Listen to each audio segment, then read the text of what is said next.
அதிராம்பட்டினத்தில் மத்திய அரசுக்கு எதிராக போராடிய 304 பேர் மீதான வழக்குகள் ரத்து செய்யப்பட்டிருக்கிறது. போராட்டத்தில் ஈடுபட்டவர்கள் தொடர்ந்த மனுவை விசாரித்த உயர்நீதிமன்ற மதுரை கிளை இந்த உத்தரவை பிறப்பித்திருக்கிறது. இதுகுறித்த கூடுதல் விவரங்களுக்காக இணைகிறார் எம்முடைய செய்தியாளர் இந்துமதி. இந்துமதி, நீதிமன்றம் தரப்பில் என்ன உத்தரவு பிறப்பிக்கப்பட்டிருக்கிறது? முழுமையான விவரங்கள். கௌதமி, தஞ்சை மாவட்டம் அதிராம்பட்டினத்தைச் சேர்ந்த சாஜிதா, பாத்திமா, இப்ராஹிம் உள்ளிட்ட ஏராளமானோர் இந்த மனுவினை மதுரை உயர்நீதிமன்ற மதுரை கிளையில் தாக்கல் செய்திருந்தனர்.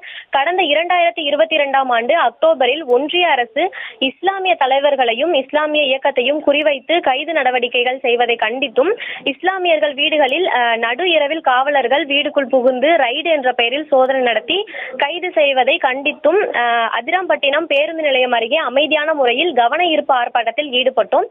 இந்த ஆர்ப்பாட்டத்தின் போது அனைத்து இஸ்லாமிய இயக்க கட்சிகளின் தலைவர்கள் மற்றும் இஸ்லாமிய மக்கள் ஏராளமானோர் கலந்து கொண்டனர். இந்த ஆர்ப்பாட்டத்தால் போக்குவரத்திற்கோ அல்லது பொதுமக்களுக்கோ எந்தவித இடையூறும் ஏற்படவில்லை எனவும், ஆனால் எங்கள் கிராம நிர்வாக அலுவலர் சந்தோஷ்குமார் எங்கள் மீது கொடுத்த பொய்யான புகாரின் பேரில் 304 நபர்கள் மீது அதிராம்பட்டினம் காவல் நிலையத்தில் வழக்கு பதிவு செய்யப்பட்டுள்ளது எனவும் இந்த மனுவில் குறிப்பிட்டிருந்தனர். எனவே இந்த வழக்கை ரத்து செய்ய வேண்டும் எனவும் அந்த மனுவில் குறிப்பிட்டிருந்தனர்.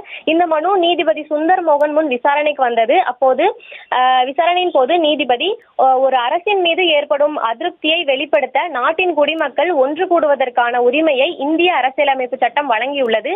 இவ்வாறு கூடுவதை குற்றமாக கருதி வழக்கு பதிவு செய்து அதற்காக இறுதி அறிக்கையை தாக்கல் செய்வதை அனுமதித்தால் எந்த குடிமகனும் இனி ஜனநாயக முறையில் தங்களது அதிருப்தியை வெளிப்படுத்த முடியாது என நீதிபதிகள் தரப்பில் கருத்தினை தெரிவித்திருக்கின்றனர். இதுபோன்ற நடவடிக்கைகள் அரசியலமைப்பு வழங்கும் அடிப்படை உரிமைகளை மீறுவதாக உள்ளது. எனவே இந்த வழக்கில் தாக்கல் செய்யப்பட்ட அறிக்கையை பார்த்தபோது குற்றவியல் சட்டத்தின் கீழ் வழக்கு பதிவு செய்வதற்கான குற்றம் ஏதும் நடைபெறவில்லை என்பது தெரிய வருகிறது.